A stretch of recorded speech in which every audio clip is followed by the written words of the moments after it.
Today I'm replacing the timing chain on a 2010 Volkswagen Tiguan. Very common job. This one actually has, I think, around 150 or 160,000 miles on it with the original chain, which is kind of rare actually.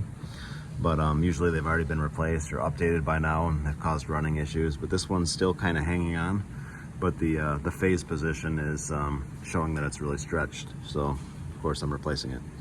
But what I want to talk about is these little tool kits you buy. These cheap little cam lock tools. This is pretty much everything you need. So this is to hold the crankshaft, and then these little locks here lock your cam.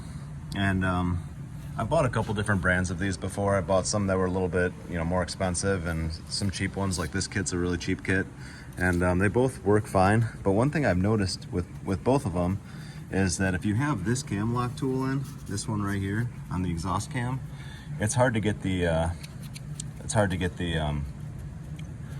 guide off, the guide that's behind it.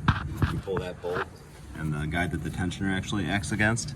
It's hard to pull that off because it's just too close to this lock tool. So when you pull this bolt out, it's hard to sneak the guide out. So you have to like undo that one and then wiggle the guide out and then slide it back on, and it's kind of a pain. So what I've been doing, what I did with this one, and it's helpful because now I can just do it like you think you would, lock the cams down and just go on with the job. And this slips right past it. Is I just go in here on this end and just grind it down.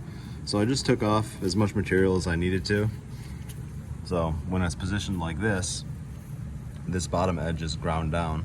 You can even go more extreme than this. You can grind this thing right down to, you could take a few millimeters off the whole back side of it if you wanted to be real easy to wiggle this guide out. And it's not going to affect the way the tool works. All the tool needs to do is just these two bolts need to go in, and then this needs to go onto the tooth, to lock into one of the teeth on the sprocket. So I noticed that kind of makes it a little bit easier to do the job.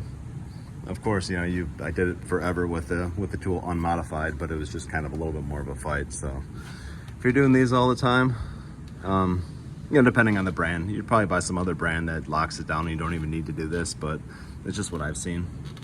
This is probably worthwhile, just taking it to the bench grinder and taking a little material off. So that's all.